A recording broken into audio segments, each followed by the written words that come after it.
Hi everyone, so it's Coach Fred here, and today I'm going to be talking about the fundamental theorem of algebra. So that's like a mouthful, isn't it? But here we are in an algebra class, and now we're getting ready to learn the fundamental theorem of algebra.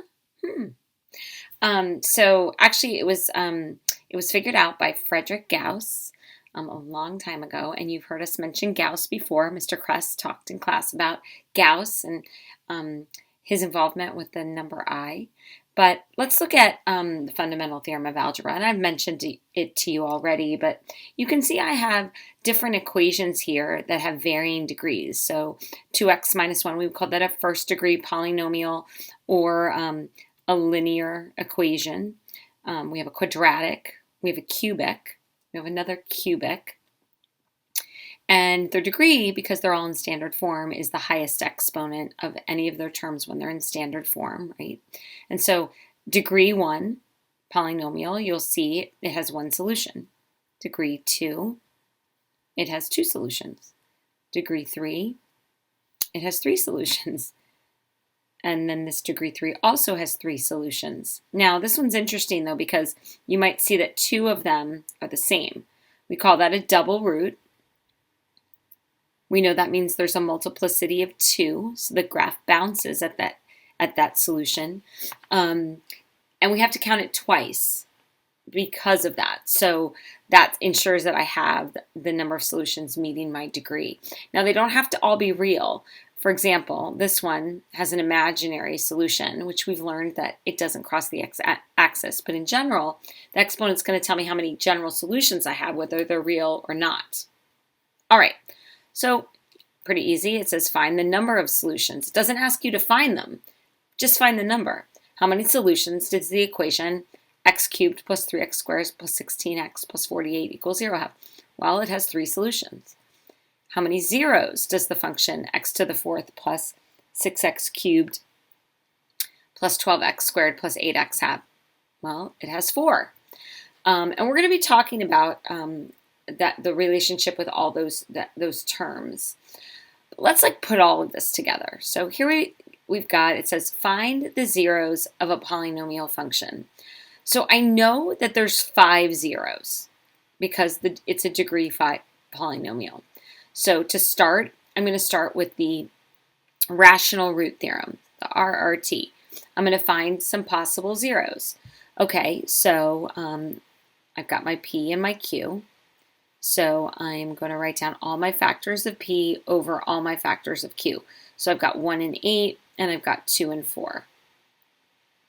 And over 1. And then I want each one as a plus or minus. So I've got plus or minus 1, plus or minus 2, plus or minus 3, plus or minus 4, and plus or minus 8. Okay, so now I'm probably going to grab my calculator to see if I can find one of the zeros. So you can go ahead and do that, and you're going to see that there's a 0 at -1. Okay, now another way to do that is to take these and use synthetic division and see if you get a remainder 0, or actually just plug it in. Use the remainder theorem. The remainder theorem says that if you plug this in, the remainder would be the output of the y value. Well, if it's 0, then you know. So let's just test that out. So -1, -1 to the 5th power plus -1 to the 3 power minus 2 times -1 squared minus 12 times -1 minus 8. All right, so this is going to give me -1 minus 1 minus 2 plus 12 minus 8. So that's -4 plus 12 minus 8, which is 0. So yes, that is a 0 of the polynomial. Again, I could have used synthetic division. All right, let me get that out of the way. All right, so I know 1 is a 0, so I'm going to actually use synthetic division to find remaining zeros. Okay, so I'm going to use synthetic division. I'm going to take my -1. I'm going to put in all my coefficients. Notice there's an x to the fourth missing, so I need to put in a placeholder 0, 1, -2, -12, -8. Now what this is going to provide me with is a depressed polynomial that I might be able to factor or might not, but let's see. So I'm going to bring down the 1. and I'm going to multiply. So it's going to give me -1. And then I'm going to get 1, and then I'm going to add down, I'm going to get 2, and then I'm going to get -2, add down, I'm going to get -4, and that's going to give me 4, and that's going to give me -8, that's going to give me 8, and I get another 0. Okay, so now I can see my depressed polynomial would be x to the 4th minus x cubed plus 2x squared minus 4x minus 8.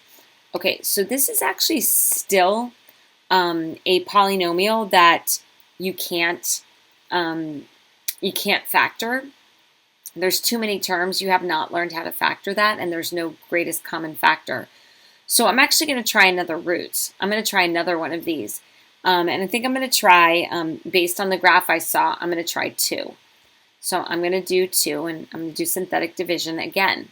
But now with the coefficients of this depressed polynomial. So 1, -1, 2, -4, and -8. All right, so let's do that. I'm going to bring down the 1 and multiply. That's going to give me 2. I'm going to add down. That's going to give me 1, 2. That's 4. So that's 8. So that's 4, and that's 8, and I get a 0. So I know that 2 is a factor. Now I have a depressed polynomial, which is x cubed plus x plus 4, x squared, sorry, plus 4x plus 4. Okay, so that one, it actually appears that I can factor by grouping. Okay, so I'm going to factor by grouping. It's been a while since we factored by grouping, so let me remind you. Factoring by grouping is usually what I look to when I have 4 terms. If I have 4 terms, I'm going to group together 2 of the terms, and I'm going to pull out a GCF of each of them. So I pull out an x squared here, I'm left with x plus 1. I'm going to pull out a 4 here, a positive 4, and I'm also left with x plus 1. So I've actually grouped it properly. I know that if these guys are the same, if those 2 binomials are the same, so that x plus 1 then actually becomes a greatest common factor.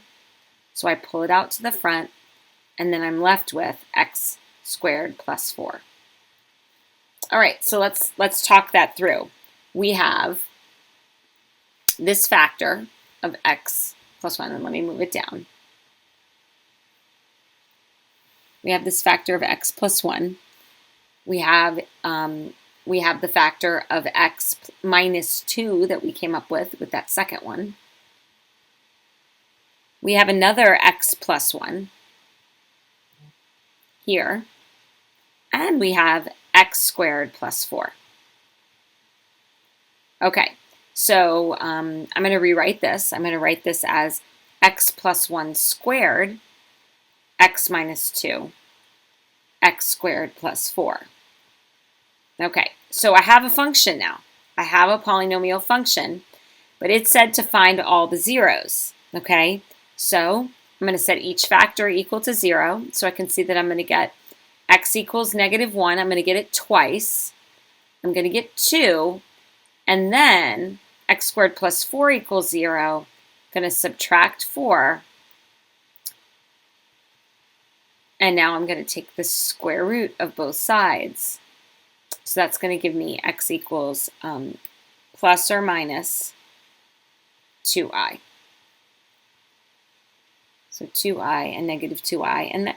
And there's where we kind of recognize the fact that they come in conjugate pairs, right? So we have both of them. And my polynomial was a degree 5 polynomial to start, right?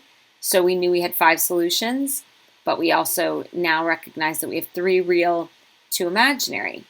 So when I'm graphing it, it's helpful because now I know that those 2 imaginary solutions aren't going to cross the x-axis.